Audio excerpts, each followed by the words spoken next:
അരേ ഞാൻ കുറച്ച് കഥയും കൂടെ പറയാൻ വന്നേ, കുറച്ച് കാര്യം കൂടെ, എൻ്റെ കാര്യങ്ങളൊക്കെ. ഞാൻ യൂട്യൂബ് ചാനൽ തുടങ്ങിയപ്പോൾ ഒരിത്തിരി കമൻ്റ് ഇടയ്ക്കിടയ്ക്ക് ഇടുന്നുണ്ടായിരുന്നു. പിന്നെ ചേച്ചി എന്താ ചേച്ചി ഒരേ ഡ്രസ്സുകൾ മാറി മാറി ഇടാത്തത്, നല്ല ഡ്രസ്സുകളൊക്കെ എന്താ ഇടാത്തത്, നല്ല ഫാഷൻ്റെ ഡ്രസ്സുകളൊക്കെ ഇട്ട് ചെയ്യണം എന്നൊക്കെ കമൻ്റ് ഇടുമായിരുന്നു. എനിക്ക് അങ്ങനെയുള്ള നല്ല ഡ്രസ്സുകളൊന്നും വലുതായിട്ടൊന്നും ഇല്ല.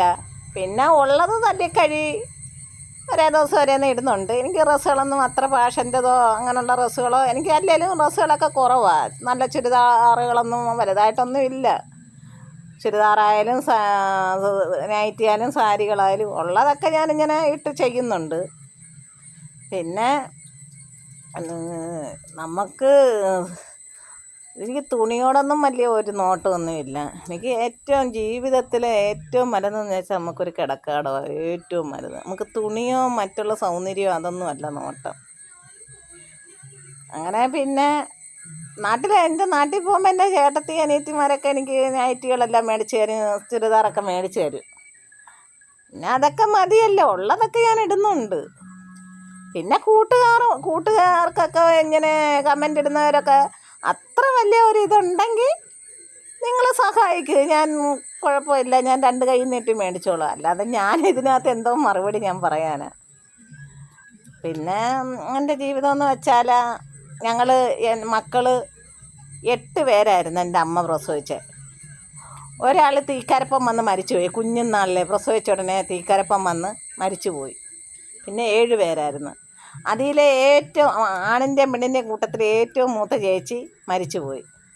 5 വർഷം ചേച്ചി കിടപ്പായിരുന്നു, ചേച്ചി മരിച്ചുപോയി. അതിൽ 3 പിള്ളേരും ഉണ്ട്, ഒരാണും 2 പെണ്ണും.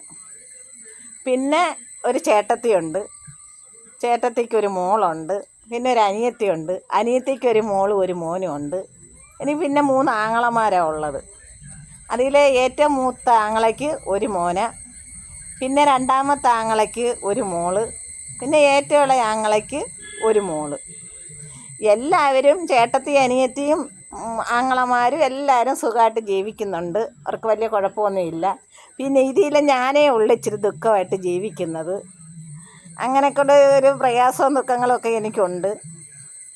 ഞാൻ എപ്പോഴും പറയും, ദൈവമേ എന്നാ ഇനി എൻ്റെ ജീവിതം നല്ലതാകുന്നത്, പ്രായം ചെല്ലുന്ന സമയത്തിനെങ്കിലും എനിക്കൊരു സുഖജീവിതം കിട്ടുമായിരിക്കും. വേറെ ഒന്നുമല്ല ജീവിതം എന്ന് വെച്ചാൽ എനിക്കൊരു കിടക്കാടം, എനിക്കൊരു 2 സെൻറ്റ് എങ്കിൽ 2 സെൻറ്റ് എനിക്ക് അതിൽ കിടന്ന് മരിച്ചാൽ മതി, ഒരു കൊച്ചൊരു കൊട്ടിൽ വെച്ച്.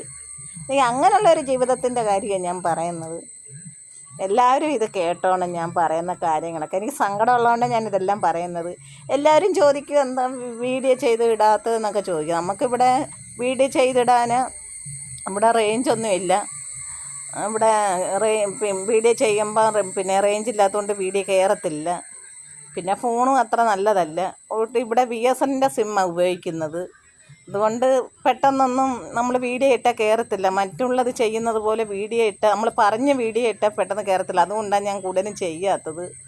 പിന്നെ എനിക്കെന്തോ പറയാനേ, എപ്പോഴും പറയാനൊന്നും ഇല്ലല്ലോ. ആദ്യം തുടക്കത്തിൽ തന്നെ ഞാൻ എല്ലാ കാര്യങ്ങളും എൻ്റെ കാര്യങ്ങളൊക്കെ ഇട്ടായിരുന്നു. പിന്നെ ഇങ്ങനെയൊക്കെ ജീവിച്ച് പോന്ന്. പിന്നെ ഇപ്പം ഞാൻ ജോലിക്കൊന്നും പോകുന്നില്ല. നേരത്തെ ഞാൻ പറഞ്ഞല്ലോ, ഞാൻ ഇതിനകത്ത് ഇട്ടിട്ടുണ്ട്, ഞാൻ ജോലിക്ക് പോയ കാര്യങ്ങളും എല്ലാം ഞാൻ ഇതിലിട്ടിട്ടുണ്ട്. ഇപ്പം ഞാൻ ജോലിക്ക് പോകുന്നില്ല. ജോലിയൊക്കെ ചെയ്ത് വയ്യ, ശരീരമൊന്നും ഒട്ടും വയ്യ. അപ്പം അതുകൊണ്ട് ജോലിക്കൊന്നും പോകുന്നില്ല. ഞാൻ നല്ല കട്ടിയുള്ള ജോലികൾ തന്നെ ഞാൻ ചെയ്തുകൊണ്ടിരുന്നത്. ഇതെല്ലാം ഞാൻ ഈ പറഞ്ഞിട്ടേപ്പോൾ ഉണ്ട്. നിങ്ങളെല്ലാവരും കാണണം ഇത്. പിന്നെ ഇപ്പം എനിക്ക് പോകുന്നില്ല, ഞാൻ വയ്യാത്തതുകൊണ്ടൊന്നും ഞാനിപ്പം പോകുന്നില്ല. അങ്ങനെ പിന്നെ ഞാൻ എന്താ പറയാനാ, കൂട്ടുകാർക്കെല്ലാം സുഖം തന്നെ, എനിക്ക് സുഖം തന്നെ. പിന്നെ എല്ലാവരെയും കാണണമെന്നൊക്കെ ആഗ്രഹങ്ങളുണ്ട് കേട്ടോ. നിങ്ങൾക്ക് എന്നെ കാണണമെന്ന് ആഗ്രഹങ്ങളുണ്ടോ? എന്നാൽ ടാറ്റാ.